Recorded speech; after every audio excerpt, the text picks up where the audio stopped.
เครื่องพุ่นพูน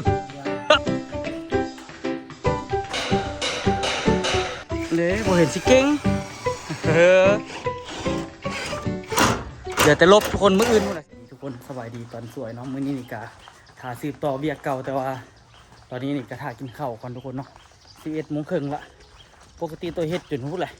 1:00 2:00จะได้กินข้าวแต่ละเทื่อนะที่เฮ็ดเวียกเนาะแต่มื้อนี้นี่มาพี่ก็เลยได้พักไว้11:30นึงเนาะมาเบิ่งสร้างอ้นต่อนี่ก่อน สร้างอ้นนี่สบายได้สร้างอ้นน่ะมีเมียกักกันห่มพร้อมน่ะเจ้า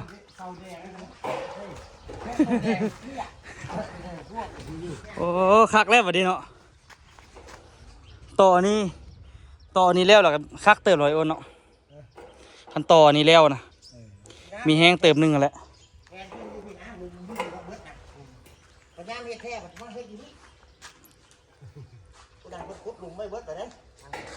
เอาบ่ไปกินข้าววะเอาเข้าเอากินน้ำตีกินน้ำไข่นะเอาตำเอาไปกับตำมะฮุ่งคุณตัวกินพร้อมกันเดี๋ยวว่าสักคุณกำลังตำพอดีเพราะคุณบ่ได้ดังไปจังหวะบ่ได้ดังบ่เห็นเรามีรับนกเงินนิดเอามานกเขียวมาขายเลยนิดนกขาวเขียวมือเศร้าเลยเราก็ไปถามขายให้กันบ่มีใครกินน้ำไปนกขาวเขียวแซ่บกระบอกเนาะเขาไปเอาเขาก็คือว่าได้นกเขาเขียวน้อยอ้นเนาะได้บ่ตอนเขาไปติดตังนะป้ามื้อนี้นกคือสิได้เลยเนาะคันว่าฮ้อนๆอันนี้เนาะแดดฮ้อนสินกลงได้เนี่ยมื้อหน้าก่อนวางเวียกสิเอาตังค์ให้อ้นไปติดก่อนคันไอ้อ้นเฮ็ดนี่เห็นไอ้อ้นเฮ็ดแล้วพอมีวีซ่าละนี่เจ้าบุกบนมันลงเอาจะว่าบนดำๆดิลาต่อก็ได้ก็ต่อเอาเอาอันรอดอันนั้นไปเป่าแวดเหรอตกใจมื้อนั้นไปค่ำๆพื้นๆนี่แหละเพิ่นไปตั้งใจไปเอาอึ่งเด้โอ้เลาะซอกถุงมือกับตายพุ่นละบ่มือที่2มือที่1เอาแท้เอาป่ะยัดอึ่งติดมือยัดอึ่งติดมือชอบมือได้นึงซะดิโอ้ไปไอ้พูดหิ้วกระตุก3 ลิตรแล้วกระตุกบ่ก็ยัดค่อยก็สิร้อนอยู่วันนี้เต็มตุกนี่ซะดิบ่ไปว่าซั่นลืม2-3ตัวเชี่ยซุนกับว่าตั้งใจโอ้ลดเลยนี่มื้อทำอีท่านบ่ได้ตั้งใจไปเอาเลยแต่อึ่งหลายแท้หลายว่าน้อยอ้นเนาะแต่ว่ามันสิเช้าแล้วตอนนั้นหั่นน่ะ 4:00 แล้วดิ 4:00 ครึ่งนี่แหละเพิ่นไปเป่าอันนั้นเราว่าแวดเพิ่นตกใจอยู่บ่อยู่แล้วมีเสียงห้องเนาะใกล้ๆเว้ยอันคนจอดเป็นนี่จอดก็คือว่าง่ายเนาะตาดไปเลยกันเล็กหน้าเครื่องแขวนเจ้าแล้วจะโดนแล้วโอ้แท้อันนี้ท้ามันเสาแดงแล้วจะโดนแล้ว2 อันนี่แล้ว2 อันเลยไปกันก็อยากตัวจอดซื้อล้านหนึ่งตอนนี้ได้เงินคืนละกำไรละใส่แต่ฝีมือเอามันบัดเลยนี่เป็นเล็กที่8ที่เป็นเล็กกันมันซอดหมอยโอนหันเล็กที่ไงวะตัวนี้นี่วะตัวนั้นเองมันมีเครือบโอ้แห้งยากว่ะไปอย่างมันคือยากบางทิ้งลูกบางเลยบุกแข็งแห้งไฟแตกมันซอดเลยนะเอาที่จะไหนบ่นี่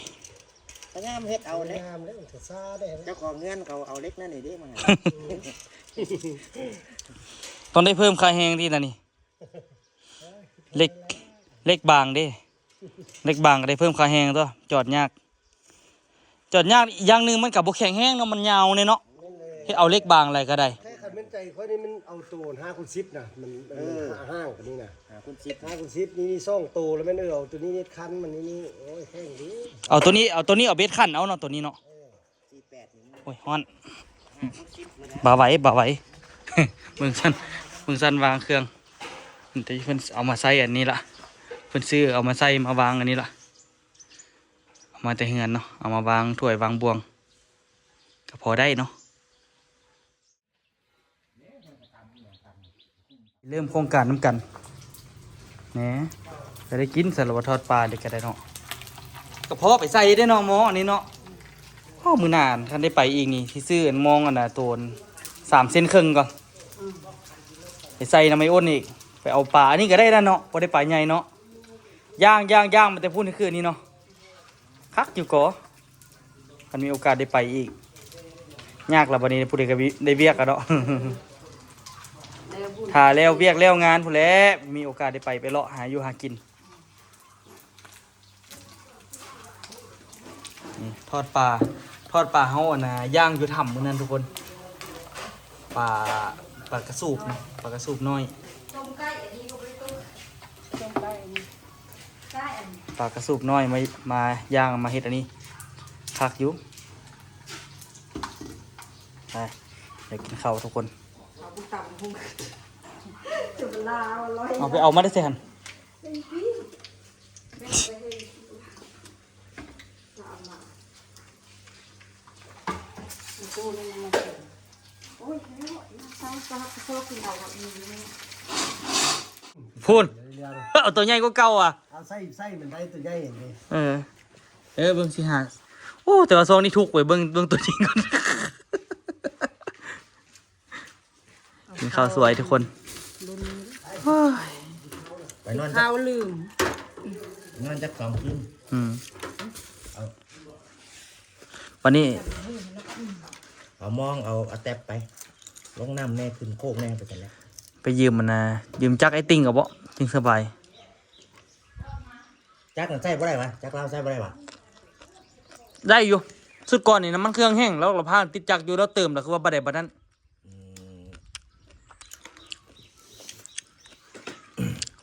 ติดจักรเราเอาอันเสือกแบบพันเอานะมันโมเมนต์นั้นมันติดจักรยากกว่าเลย เอาอันจักต่างเด้ จักต่างเป็นกันก่อนแต่คันบ่แม่นเจ้าของมันตั้งไว้เขาไปบ่รักเอาไปบ่ได้ แม่นเลยเราตั้งไว้เป็นปีแล้วเราก็ไปเอาแล้ววะ คันบ่แม่นเจ้าของมันเอาไปบ่ได้ จิบโผล่มันจะกินตัน เฮ้ยยังเดียเอาคือบ่มากินอยี่นี่ซะ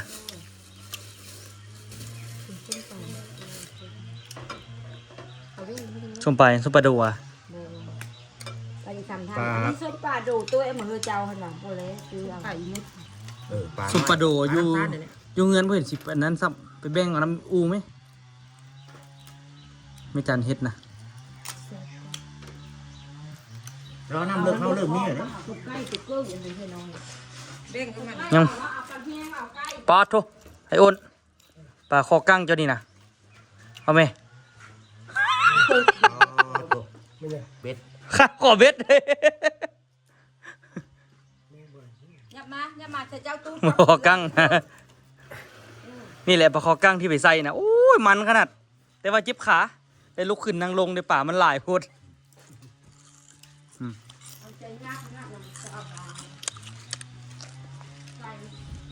มันบ่นั่นเลย อ๋อบสดบซื่นหน่อยอ้นเนาะบสดบซื่นนะมื้อนี้เนาะ ซื้อพี่ก้าวตอนแรกลาบยังไงลาบนกเกียวนะวะนกเกียวมิดเลย ลงต่อทุกคนเดี๋ยวสิไปหั่นนะนวดถ่าเราเนาะเราไปเกลือมาตัวแมวยืดส่วนอย่าง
น็อตทุกคนเราจริงๆมาให้ต่อเนาะน็อตจับตัวนี้ทาเรานี่เนาะลอยเลยทุกคนเนาะกะเอาสุดแล้วกะพอดีพอต้นตาลมาแล้วกะสิได้เอาขึ้นแผ่นนี้ต่อวันนี้ทุกคนกะว่าบุ้งกันว่ามันสีเลี้ยวฮอดใส่ลองเบิ่งมันนี้เอาแผ่นยาวแล้วบ่ได้ตัดไปนี่ไปตัดแผ่นนี่วะพอดีเริ่มสิได้ห่มแล้วทุกคนเริ่มใส่ไปแล้วก็เริ่มได้ห่มแล้ววะนะอันนี้ก็มีแต่ก่อใส่สิตัวมันบ่อันนี้ก็มีแต่ก่อใส่แล้วไปแล้วจึงจับน็อตเนาะ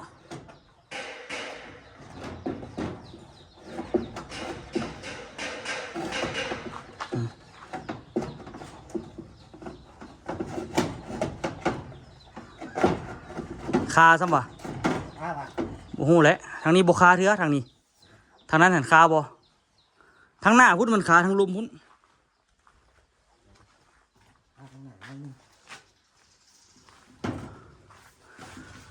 สียากๆแต่แผ่นทำอิฐทุกคน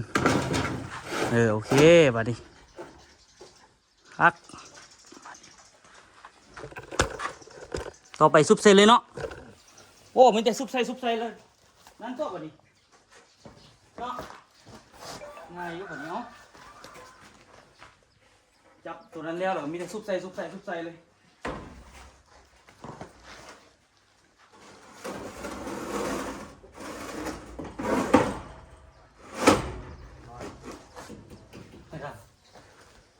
คักเลยบัดนี้เนาะใส่มันมือเยอะกว่าดิมาเอานี่ขึ้นยิ่งได้บ่แถวนี่ฮะหรือว่าเอามาขึ้นยิ่งได้สองหัวเลยจึงไว้เขาก็เอาขันไดใส่ทั้งนั้นเลยเอามาใส่ทั้งนี้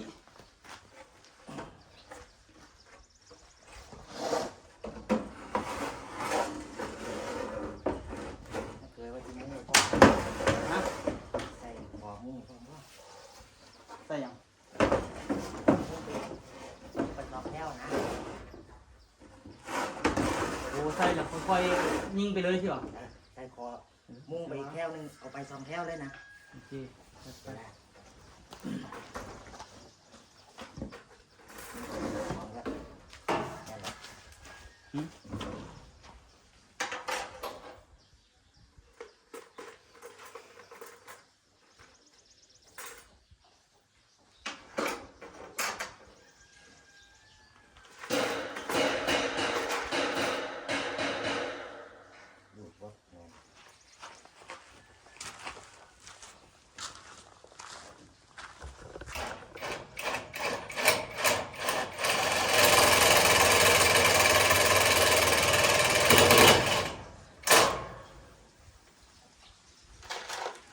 มันก็อยากซียากที่บอกท่านี่คือเอาอยู่ตึกซื่อซ่อนเราเอาขันไดไปซีเอานั่งง่ายๆนึงนะง่ายกว่าบ่ซ่อนละยืนมาใส่รถหัวนี่มืดแล้วหัวนี่ตัวนึงกับไฟฟ้าตัวนึงกับหัวไฟฟ้านะก็ใส่แล้วก็ไว้ฮะของพ่อไอ้กิ๊กดิของเพื่อนเราไม่เอาของไม่เคยบอกว่าของพ่อกิ๊กมาก็ได้นะโอ้ยอ้นขนาดจะได้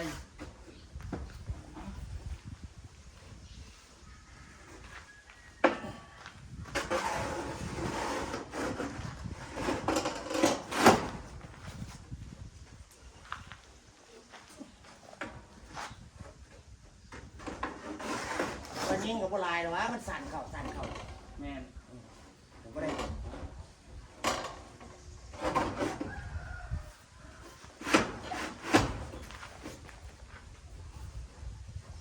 ผมหนาแล้วดิ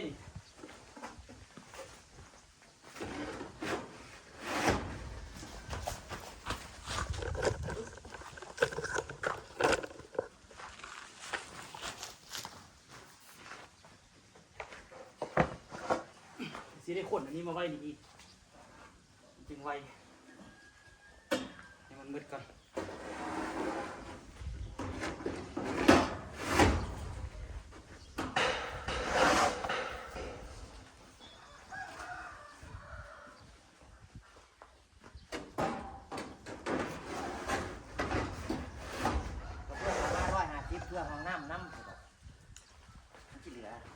ว่าของน้ำบ่ โอ้โหมาดิดิ ของแค่สองแถวเลย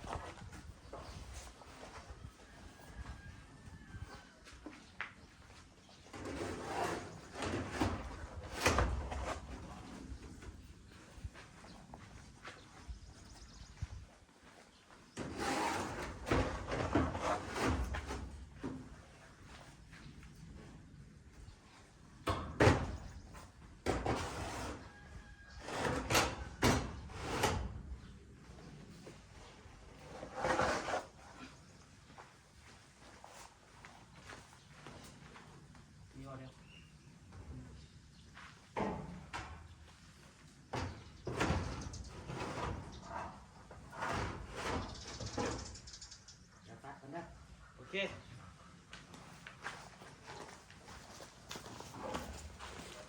เรียบร้อยเนาะสีก็สีแล้วล่ะสีแล้วเราก็ขึ้นเครือกอีกเนาะตัวก็ขึ้นไปสีน้ำจึงไวเนาะ2 คนสีด้วยกันแผ่นละห่มมาเลยทุกคนแผ่นที่3บัดนี้มีอีก1 2 3 4 5 6สั้นเนาะสีแล้วเรามางัดเลยบัดนี้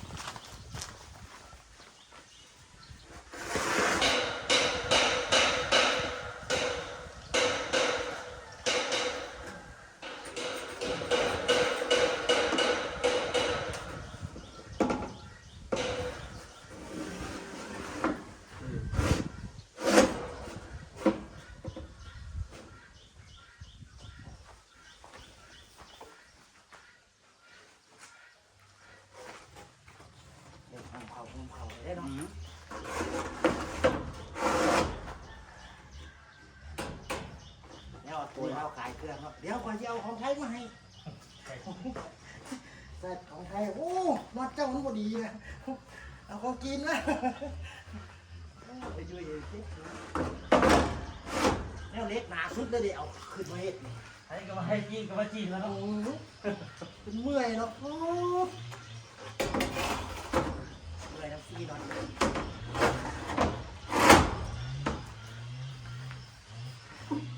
ตัวที่ท้ายแค่น็อตสีทองนะเดี๋ยวน้อยนะ พี่บาพี่แกครับ เข้าบาทนี่พอไทยหมูเขาปุ่มน่ะเกี่ยวง่ายน่ะ ฮะ ว่าเขาปุ่มเกี่ยวง่ายแต่นั้นเข่ามันอยู่ดีบุดียาเลยเข่ามันยาเลยเล็กนาไป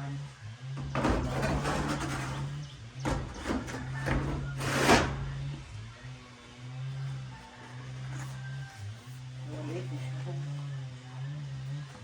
เก็บนกดิ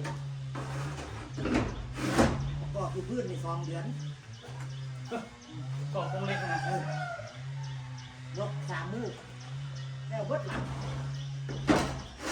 แล้วเลยเฮ็ดอยู่พื้นใน2 เดือน จักคน 3 คน ขนาด3 คนนี่เนาะ กับเบาไล่ตัดเล็กเป็นเนาะ โอ้เฮ้ยก็ไม่เคยไล่ก่อนคน2 คนเมียเขายังกั้งคันโฮมให้กันอยู่มัน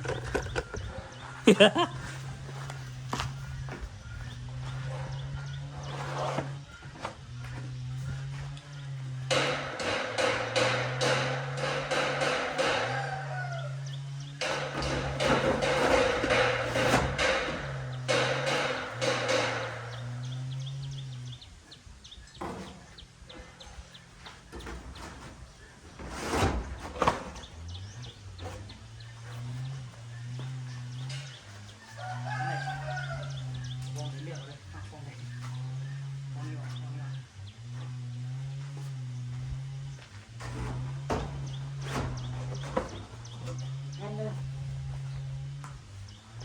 อันนี้ก็ตัดเนาะตัวเหลืออันนี้ขนาด เรือลงไปเนาะ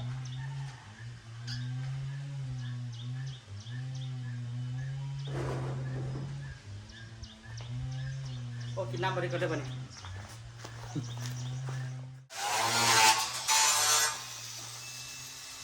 เป็นสีแบบนี้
โอ้ย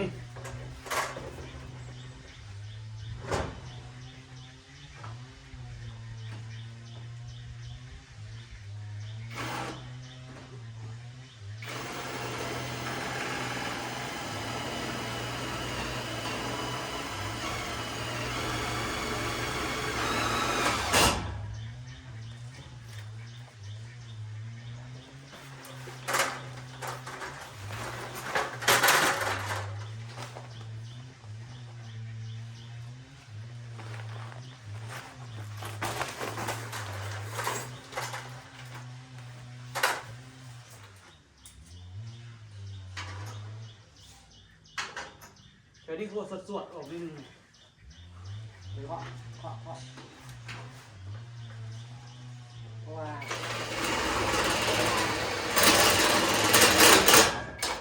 ย่างข่าวเดียวแล้วเข้าไตมันเคลื่อนนะเพื่อวางของพวกเราไม่ถูกจับเลย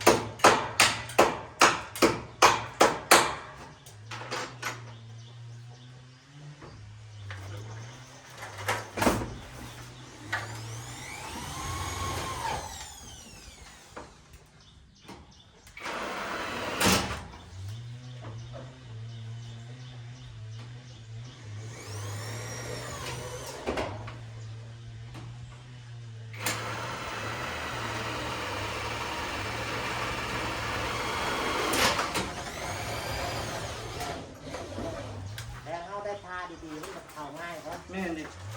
เลือกมาเดียวเลยนะไทยทา ต้องได้ทานี่ โอ้ยใกล้ละใครสิโฮมมันละนี่โฮมไปไกลครึ่งแล้วได้ดิ เอาเดี๋ยวอ่ะเลยต่อทุกคนเอาเดี๋ยวขึ้นมานี่หืม ข้างในอีก เอาอย่าง เอากระเบื้องมาก่อนข้างในอีกแต่แรก โอเค เอาแค่ดีเข้าได้อีก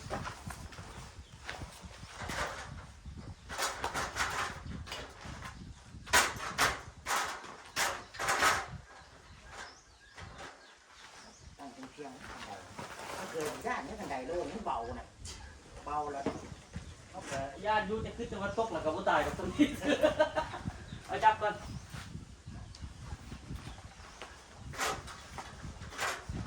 ส่วนใหญ่เขาจะให้จับอุ้มผู้จับกันเลย เอาไปจับเพราะบันไดโล่งมันเบาเลย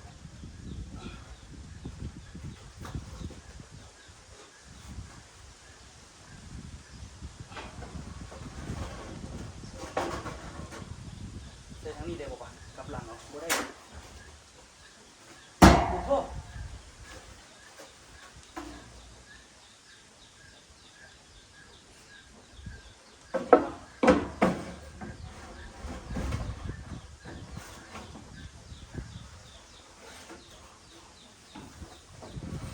เอ๊ะ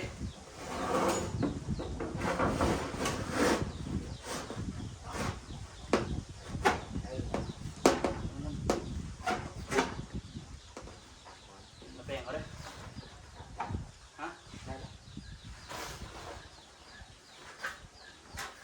เราสอดได้เอาไปตัดปลาลมนี้ แปะ แต่ที่เราตัดจะขึ้น ใจที่ได้ตัดอยู่อ่ะ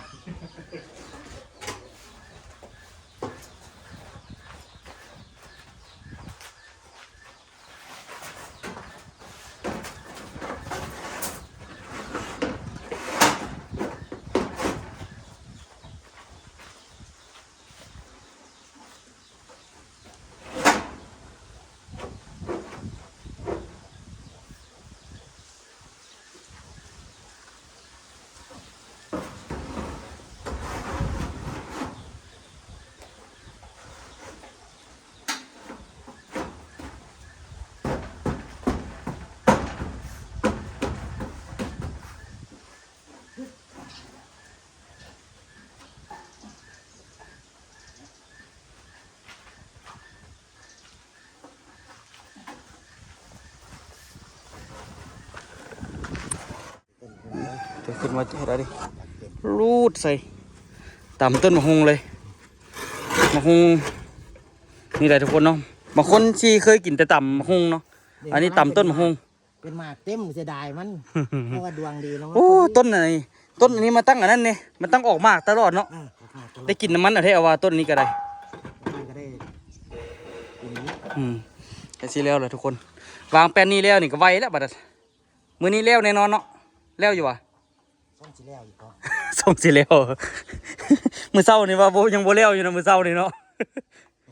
วันนี้สิแล้วแล้ววันนี้ต่อทุกคนเดี๋ยวมันหักแล้ว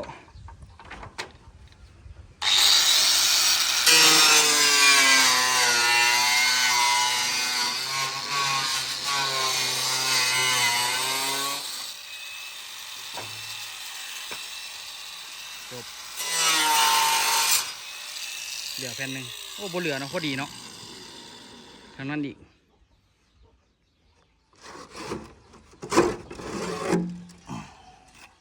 เฮ็ดรุ่นเสริมเลยว่ะ บ่ออกยามันเนาะเฮ็ดรุ่นเสริมหรือจบเนาะโตโซซีเฮ็ดอันนี้แล้วก็บ่แม่นธรรมดาแต่ว่าต่อไปมันสิสั่นเข้าทุกคนโซซีใส่อันนี้แล้วเล็กเกาะเนาะเมื่อกี้น่าเคยใส่โบแมน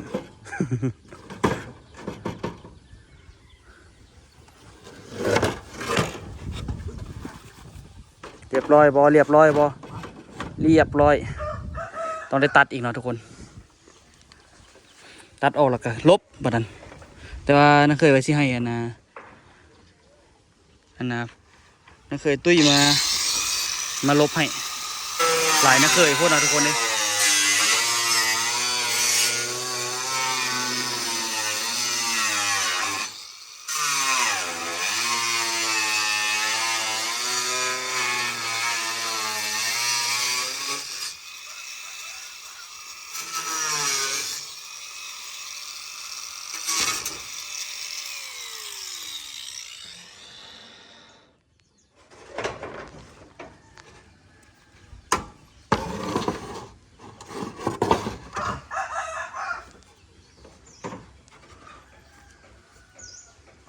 ต้นมะฮุงพอดีที่กินเลยน้ำมันไปแล้วไปต่ำใส่ต้นแล้วมันก็ไหลลงกันนะโคนมันนั่น ไหลลงหากมันเลย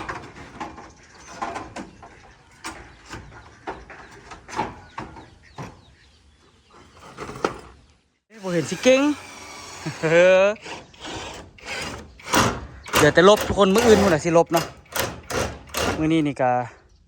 น่าจะเฮ็ดอันนี้แล้วมันบ่น่าเคยเศร้าเห็นบ่ก็สินี่ให้มันแล้วเนาะแล้วก็มื้ออื่นจึงสิลบเนาะโอ้หลังคาหลายสั้นขนาด ต่อละต่อเติมยันเลยเนาะต่อแล้วต่ออีกอันนี้ก็ต่อกันนี่ตัวนี้นี่ เตรียมแล้วทุกคน 3 พักเลยทั้งหน้า นี่ 4 พัก 3 ระดับเลย ไล่มาเลย แล้วใส่หมดแล้วทุกคนคุณนะเนาะนี่หมดธรรมดาเลยเนาะสุดยอดเลยแล้วใส่ ครบแล้วทั้งเดียวเบื้องทั้งที่ มีแต่ใส่ไปแล้วก็จบแล้วทุกคนเนาะเดี๋ยวมาถ่ายตอนท้ายเดี๋ยวนี่ก็ละสิลาทุกคนไปก่อนเด้อเดี๋ยวมาไว้เดี๋ยวตอนท้ายตัวสิท้ายทุกคนเบิ่งอีกทีนึงเนาะสิแล้วเด้อเฮ้ยเหลือแต่ลบหลังคาถือว่าเสร็จสมบูรณ์นะทุกคนเนาะไปโอ้จบงานบางคนดูเป็นยังไงนี่ทุกคนเป็นไผ่นี่เบิ่งมึงดูเป็นไผ่นี่นะตายแล้วว่าให้ว่า ให้จนมันเป็นชั่วโมงยางูเป็นทุลักโอ้โห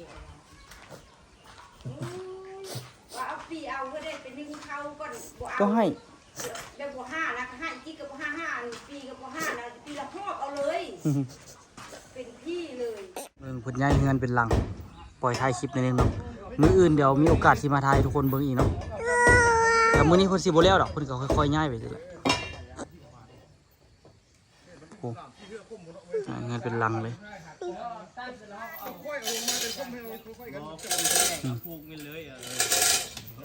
มื้ออื่นสิมาถ่ายทุกคนเบิ่งเนาะกลับเงินกันมื้อนี้เมื่อยละ ไม่เมื่อยมันก็คือค่อยๆไปเลย